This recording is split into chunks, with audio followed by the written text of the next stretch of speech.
भोगना ने भ्रष्टाचार पर लगाम लगाने के लिए प्रत्येक विभाग में विजिलेंस सेल सक्रिय करने के निर्देश दिए हैं। उन्होंने अपराधियों पर नकेल कसने के लिए सीमाओं पर विशेष चौकसी की भी हिदायत दी है। तबादला प्रक्रिया शुरू करने के लिए शिक्षा विभाग को अब कार्मिक के आदेश का इंतजार है। कैबिनेट के फैसलों के बाद कार्मिक विभाग की ओर से इस बाबत पत्र जारी होना है। शिक्षा विभाग के एक अधिकारी के अनुसार कार्मिक से जितनी जल्दी पत्र जारी होगा उतनी ही जल्द काम भी शुरू हो सकेगा।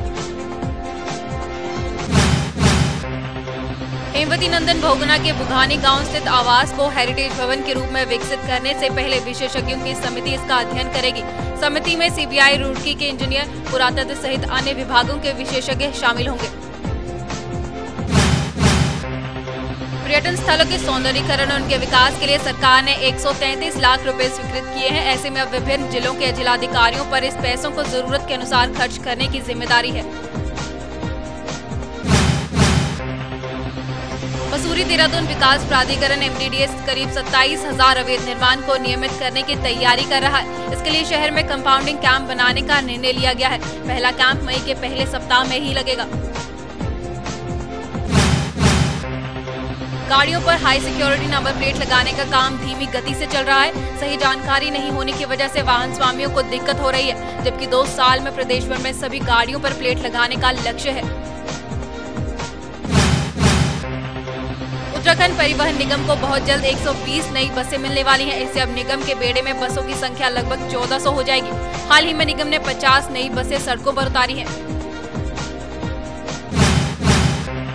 हेमवती नंदन बहुगुणा गढ़वाल केंद्रीय विश्वविद्यालय प्रशासन ने विश्वविद्यालय का संशोधित परीक्षा कार्यक्रम जारी कर दिया है। इसके अनुसार विश्वविद्यालय की परीक्षा 2 मई से शुरू होकर 27 जून तक चलेगी। सिडकुल इंडस्ट्रीज एसोसिएशन हरिद्वार ने रॉकमैन कंपनी के कर्मचारियों द्वारा की जा रही हड़ताल को अवैध बताया है। उन्होंने कर्मचारियों से चंद लोगों के बहकावे में न आने की बात कही है।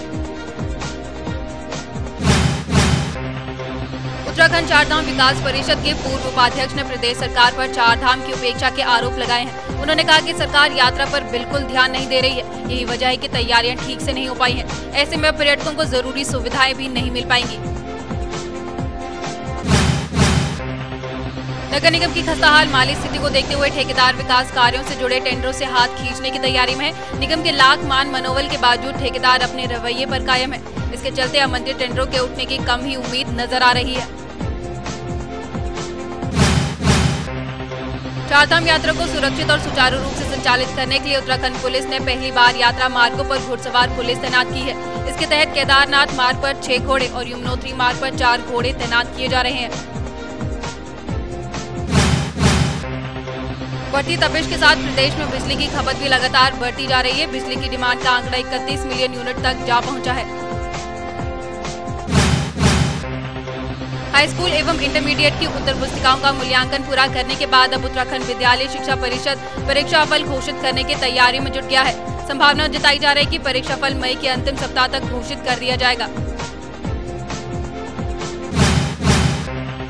पूर्व मंत्री माधव सिंह खंडारी तबादला एक्ट में संशोधन से नाखुश दिखाई दे रहे हैं। उनके अनुसार कांग्रेस सरकार द्वारा तबादला एक्ट में किया गया बदलाव व्यवहारिक नहीं है। इससे तबादला एक्ट और जटिल हो गया है।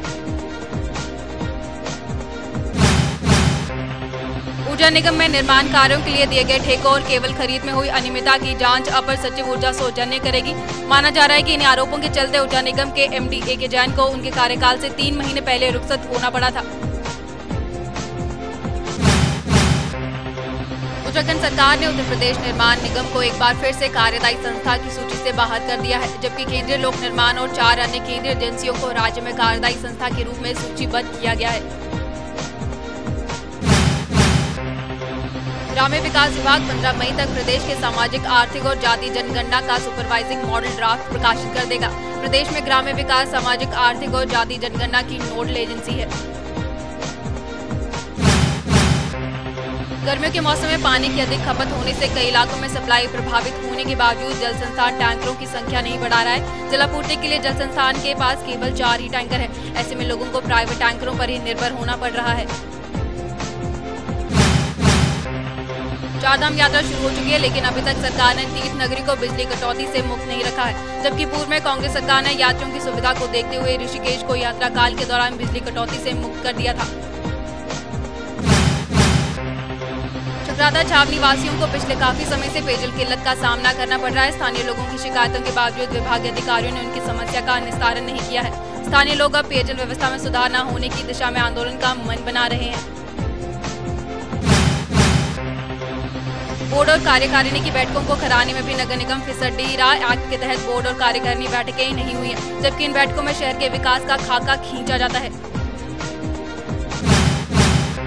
गंगोत्री और यमुनोत्री धाम के कपाट खुलने के साथ ही चार धाम यात्रा का आगाज हो गया है और देश विदेश से तीर्थयात्रियों ने जिले के गंगोत्री और यमुनोत्री धामों का रुख करना शुरू कर दिया है। लेकिन दोनों धामों के यात्रा रूटों के बदहाल होने से तीर्थयात्रियों को जोखिम भरा सफर तय करना पड़ रहा है। ऊर्जा निगम के बहुचर्चित एक्यूरेट इलेक्ट्रॉनिक मीटर घोटाले पर प्रदेश सरकार की नींद 7 साल बाद टूटी। मीटर खरीद घोटाले में दागी 10 अभियंताओं में से सिर्फ 3 को चार्जशीट दी गई है, जबकि 7 अफसरों के खिलाफ कोई कार्रवाई नहीं की गई है। चुनाव से ठीक पहले भाजपा द्वारा राज्य की 15 मंडी समितियों में नामित किए गए अध्यक्षों को कांग्रेस ने बाहर का रास्ता दिखा दिया है। उनका कार्यकाल समाप्त कर उन्हें बाहर किया गया है। सभी मंडी समिति अध्यक्षों का कार्यभार फिलहाल जिलाधिकारी ही संभालेंगे। डीएवी पीजी कॉलेज में हड़ताल के बाद शुरू हुए इंटरनल एग्जाम की जानकारी कई छात्रों को थी तो कईयों को नहीं। ऐसे में जो छात्र फिलहाल परीक्षा देने से वंचित रह गए हैं, उन छात्रों को दोषी न मानते हुए कॉलेज प्रशासन ने उन्हें एक और मौका देने का निर्णय लिया है। जल संस्थान ने जल संकट को मद्देनजर रखते हुए राजधानी में होने वाले निर्माण कार्यों पर अब जल संस्थान की एनओसी जरूरी होगी। जून के महीने से बिना जल संस्थान की एनओसी के एमडीडीए नए नक्शे पास नहीं कर पाएगा। इस बाबत महाप्रबंधक की ओर से एक पत्र प्राधिकरण को भी भेजा गया है। चक्राता रोड पर निर्माण कार्यों के सुस्त चाल को देखकर नहीं लगता कि ये सभी काम जून तक निर्धारित डेडलाइन में पूरे हो पाएंगे। काम की धीमी रफ्तार के चलते स्थानीय व्यापारियों को तो परेशानी से दो चार होना ही पड़ रहा है। वही दिन भर उड़ती धूल के गुब्बार और ट्रैफिक जाम ने स्थानीय लोगों का यहाँ से गुजरना भी मुश्किल कर दिया है। परिवहन निगम प्रबंधन ने रोडवेज कर्मचारी संयुक्त परिषद के साथ बैठक में 2005 तक के सभी मृतक आश्रितों को मई 2012 के बाद सीधे समायोजित करने का आश्वासन दिया है। हालांकि ये नियुक्तियां मई 2012 के बाद रिक्त होने वाले पदों के सापेक्ष में ही की जाएंगी। यात्रियों की सुरक्षा के मद्देनजर परिवहन विभाग ने चारधाम यात्रा में रात के वक्त यात्री वाहनों के संचालन पर रोक लगा दी है। अब ये वाहन सुबह 4 से रात के 8 बजे तक ही चल सकेंगे। इसके बाद का समय भारी और मालवाहक वाहनों के परिचालन को निर्धारित किया गया है। राज्य सरकार ने 2 आयुर्वेदिक मेडिकल कॉलेज और 3 नर्सिंग कॉलेजों को मंजूरी दे दी है। आयुर्वेदिक मेडिकल कॉलेज रुड़की और रुद्रपुर में स्थापित किए जाएंगे। 3 जून को दिल्ली में होने वाले योग गुरु बाबा रामदेव के अनशन के लिए 1.25 लाख की भीड़ जुटाने की तैयारी है। बाबा के सर्व धर्म सद्भाव के नारे के अनुरूप सभी धर्मों के लोग इसमें शामिल होंगे। वहीं महिलाओं की भी भारी संख्या में बाबा के आंदोलन में शामिल होने की उम्मीद की जा रही है। प्रदेश में 6 स्थानों पर रेलवे ट्रैक के नीचे से 11,000 और 33,000 वोल्ट की हाई टेंशन विद्युत लाइनें गुजर रही हैं, लेकिन रेलवे विभाग को इसकी भनक नहीं है। वो इसलिए क्योंकि ऊर्जा निगम ने रेलवे से अनुमति लिए बगैर ही हजारों वोल्ट की लाइनें पटरी के नीचे से बिछा डाली। ऊर्जा निगम के इस काम का खुलासा सूचना के अधिकार के तहत मांगी गई एक जानकारी से हुआ है। हाईकोर्ट ने पुलिस महानिदेशक का आदेश निरस्त करते हुए पुलिस कांस्टेबलों को निर्धारित समय अवधि से अधिक प्रशिक्षण का नियमित वेतन और भत्ते देने का आदेश पारित किया है। पहाड़ पर स्वास्थ्य सेवाएं मजबूत करने की दिशा में सरकार ने एक नया कदम उठाया है। पहाड़ी जनपदों में राष्ट्रीय ग्रामीण स्वास्थ्य मिशन के तहत तैनात संविदा विशेषज्ञ चिकित्सकों को वेतन के साथ ही प्रति केस 2,000 रुपए फीस भी मिलेगी।